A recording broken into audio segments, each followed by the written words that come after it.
안녕하세요. 부부상담 전문가 이주은입니다. 부부 사이에 가장 많은 빈도수의 감정이 뭘까요? 여러분은 뭐라고 생각하십니까? 부부들이 가장 많이 느끼는 감정은 서운함과 섭섭함입니다. 이 섭섭함과 서운함이 해소되지 않고 계속 쌓이면 큰 원망과 분노, 훨씬 더 큰 감정으로 번지게 되어 있는데요. 오늘은 이 부분에 대한 내용을 짚어보겠습니다. 사례를 볼게요. 50대 후반 부부입니다. 툭하면 남편이 부인을 투명인간 취급합니다.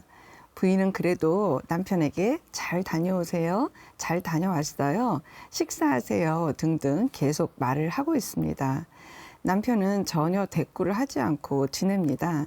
부인은 사실 좀 주눅들고 늘 좀 눈치를 많이 보고 내가 어떻게 해야 남편이 좀 더 편안해질까 이거를 지난 수십 년을 해봐도 별로 이렇게 잘 못 찾고 그냥 늘 그냥 우울한 상태, 그냥 어떻게 해도 남편이 마땅하게 생각하는 일들이 별로 없는 그런 세월들을 좀 이렇게 사는 경우세요.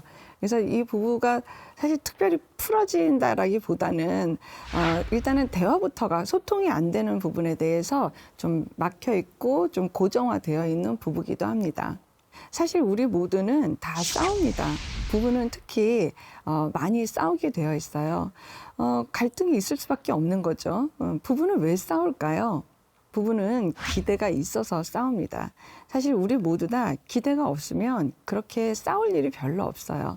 그러니까 외부에서 있는 대인관계에서는 그렇게 특별히 싸울 일이 별로 없어요. 그렇지만 이 관계에서 또 더군다나 가족 관계, 그다음에 부부 관계에 더 점점 들어오게 되면 사실은 은근히 기대가 많이 생기게 돼요. 특별히 어떤 기대가 생기게 되냐면 내 심정을 좀 알아줬으면 좋겠고 나를 저 사람이 어떻게 여기는지에 대해서 내 기대에 좀 못 미친다든지 내 마음을 좀 못 알아주는 것 같으면 사실은 부부는 좀 서운함과 섭섭함을 많이 느끼게 됩니다. 실상 평상시에 이런 것들을 가지고 대화를 통해서 또 여러 가지 또 비언어적인 것도 있어서 저 사람이 나를 사실은 이렇게 생각해 주는구나, 좋아하는구나 이런 마음이 좀 느껴지게 되면 스르륵 풀릴 텐데 그런 것들이 좀 막혀져 있고 소통이 좀 원활하지 않는 경우에는 쌓이게 되고 이것이 이제 굳어지게 되면 좀 큰 문제로 가는 상황은 너무나 많이 벌어집니다. 앞에 사례에서 봤던 부부의 투명인간 갈등은 인격적으로 가장 낮게 배우자를 대하는 것입니다. 더 밑면의 근본적인 의도는 배우자를 무시하고 벌 주는 태도가 있어요. 남편은 자기 생각이 맞다는 것으로 대부분의 것을 결정하고 지시, 명령으로 가족을 대하는 경우입니다.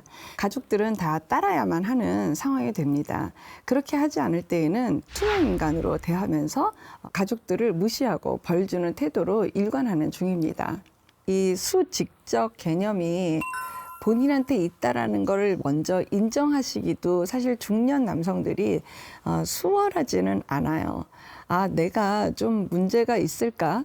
그리고 사실 어떤 면에서는 시간이 지나면 지날수록 이렇게 뭔가 내가 좀 벌을 주려고 하는 마음이라든지 지시를 하고 좀 명령을 하더라도 좀 가족들이 나를 좀 따른다든지 이런 것들이 자꾸 이제 잘 안 된다라는 거를 경험을 하세요. 그러면서 마음으로는 더 서운하고 불편해지고 그리고 가족한테서 소외감이 점점 들고 사실 남편분들도 이 답답한 마음은 남편들 주관적 입장에서 답답한 마음은 이것도 굉장히 어떤 면에선 굉장히 크고 깊은 감정이거든요.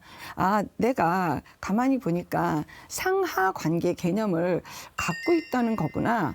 내가 갖고 있을 수 있다는 거구나. 보편적인 중년 남성들이 이런 상하 관계로 인해서 가족들의 마음을 놓치고 가족들하고 관계가 어렵다라는 거구나. 이것만 인정을 하셔도 저는 많은 부분들이 좀 풀려나갈 거라고 생각을 합니다. 제일 먼저는 내가 모르는 영역도 있겠구나. 내가 생각하고 있는 내 생각이 따로 있는데 사실 어떻게 보면은 내가 모르는 영역도 있구나. 이거는 틀리고 잘못되고 나쁜 게 아니에요. 내가 모르는 영역인 거예요. 모르는 영역이 있다라는 건 내가 진짜 모르기 때문에 그 영역이 요만큼 있는지 이만큼 있는지 이만큼 있는지는 사실 나는 잘 몰라요. 근데 가족들은 그 메시지를 끊임없이 주고 있을 거예요. 굉장히 오래됐을 겁니다. 이럴 때 애들이 무서움을 느껴. 당신 이렇게 이야기하면 아이들이 굉장히 힘들어해. 여보, 애들이 대화를 두세 마디를 못 나가. 이런 이야기들을 많이 해왔을 거예요. 근데 사실 내 입장에서는 잘 안 들리는 거죠. 아니, 뭐가 잘못됐다고? 나는 다 지들 잘 되고 내가 정말 애들 생각해서 내 입장에서는 정말 너무너무 내가 세상을 살면서 이것만큼만은 이래야 된다라는 것들을 우리 사랑하는 애들한테 알려주는 건데 지네들이 아빠 말을 안 듣고 무시하는 거지. 이건 내 여인이 아니야. 라고 생각해왔던 내 내면이 있을 거예요. 내면 세계가 있을 거예요. 사실 남성들 입장에서도 이런 부분들이 가족들한테 그렇게 서운하고 섭섭할 수가 없어요. 내가 얼마나 정말 소중한 것들을 너희들한테 지금 전달해주고 세상을 알려주는데 어떻게 아빠의 말을 이렇게까지 안 들을 수가 있지? 라고 생각을 하는 거죠. 부인한테 지시를 내리고 부인을 더 가르치는 태도로 더 많이 부인한테 다가가는 경우가 많이 있거든요. 그러니까 이래저래 부인의 어떤 인격적인 면이라든지 부인의 존재감은 남편이 나쁜 의도는 아니지만 스르륵 없어지는 경우가 굉장히 많은 빈번한 상황입니다. 이런 중년의 남성분들이 그래, 나도 좀 달라져 볼까, 나도 좀 변화해 볼까, 뭔가 가족 내에서 왕따 같은 그런 느낌도 드는데 어떻게 하면 이게 좀 융화할 수 있을까, 그렇게 생각을 하신다면 내가 너무 내 생각만 옳다고 생각하는구나. 사실 관점이라는 거는 눈에 보이지가 않잖아요. 그 관점이라는 게 항상 나한테 와 있었던 거구나. 내 관점에서 내가 불안하고 내가 아이들한테 알려주고 싶고 내가 아내한테 지시하고 싶고 이렇게 모든 내용들이 내 관점으로 시작을 했던 거구나.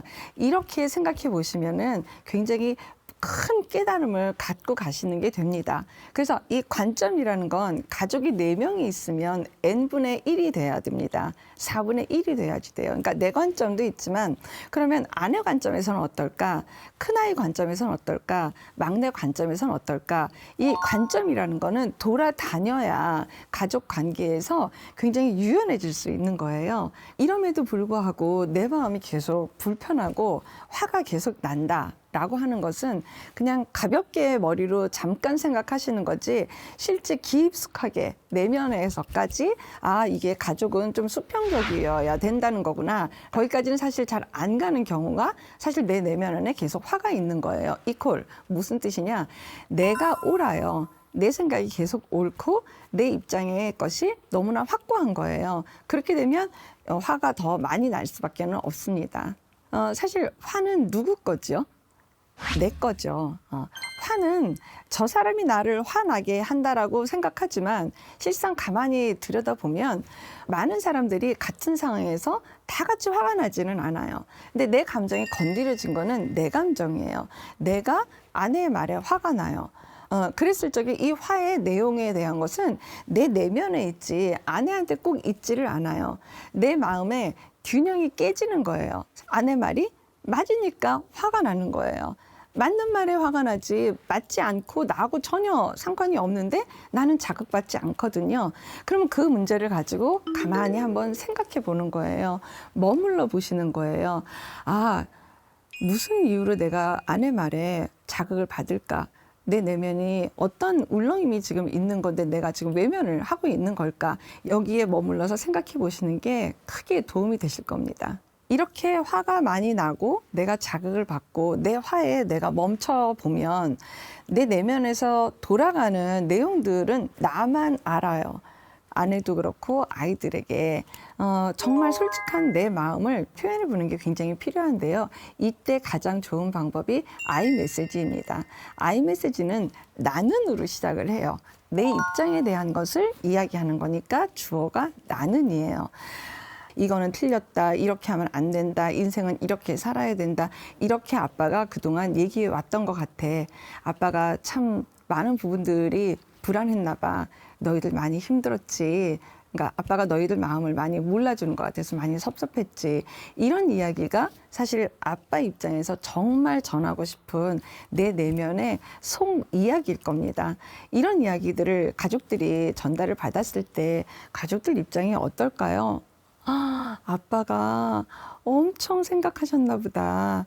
아, 아빠의 지적이 사실은 아빠의 불안이라고 저렇게 말씀하실 정도로 아빠가 굉장히 깊이 사고를 하고 계시구나. 실상 가만히 들어보면 아빠의 어떤 지시하고 명령하고 우리를 지적했던 그 밑면에 사실 우리에 대한 어떤 걱정과 우리 잘 되라고 정말 우리를 보호하는 그 마음이 있었다라는 거구나. 근데 사실 우리가 들리는 걸로는 윗면에서 지적하고 명령하고 아주 질타하는 그런 것들만 우리가 들렸던 거구나. 아빠 그동안 그렇게 들렸어요. 죄송해요. 라고도 얘기할 수 있겠습니다. 내 불안은 아닌 척하고 사실은 아빠로서 내가 전달해야 된다라는 거에 대한 어떤 사명감, 의무감, 여기에 집중을 하다가 보니까 사실 이렇게 내가 알고 있는 것을 전달하지 않으면 내가 아빠로서의 책임을 다 못하는 것 같거든요. 가족에 대한 책임을 내가 다 못하고 있다라는 자기 상실감으로 넘어가게 되거든요. 이게 남편분들은 도저히 용납이 안 되는 거예요. 근데 제일 핵심은 뭐냐면 아, 내가 불안한 내용들이 꽤 있었구나라고 인정을 하는 것부터가 시작점이 되실 거예요.